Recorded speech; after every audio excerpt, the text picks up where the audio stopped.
Things are looking good. Urgot has received 2 changes with the recent revision of Manamune, a damage increase, and an added consistency in its build path.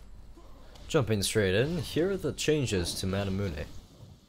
Now, an increase of 580 may not seem like much, but it's nothing to scoff at.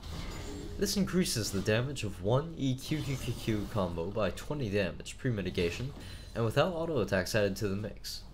This is pretty nice, and certainly worth the 100 gold, but perhaps the most beneficial change of this patch is actually in Manamune's build path.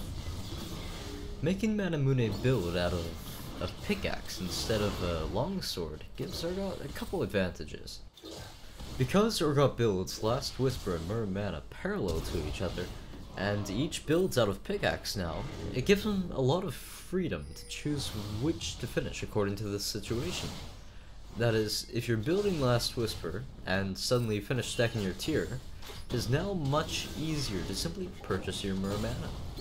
Still, remember, unless you're very close to maxing tier, always pick up Last Whisper first. Another advantage is that the components are now much more effective uses of your item slots, and make for an earlier jump in damage.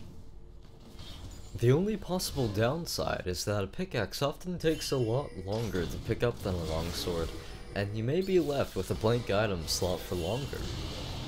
This is, however, kind of a rare occurrence, and largely insubstantial given that a few wards in that slot are often superior to purchasing a longsword anyhow. But there's something else. Perhaps you've noticed it. Listen closely to the Locked On Acid Hunters. Well, you can right now because I missed it, but anyhow. They have a new sound! Surely this is a sign that new Urgot changes are on the horizon. I'll keep you posted on what they mean for Urgot. Potential crippling Manamune revisions, missile speed increases, faster auto attack animations, mana return on killing units, and a lower ultimate cooldown. All when it's happening, probably around patch 4.15. Until then. Oh, but in other news, Essence Reaver is still a no-go, and I've hit Diamond 1! I'll be hosting an AMA tomorrow at 9 AM Pacific Time Zone.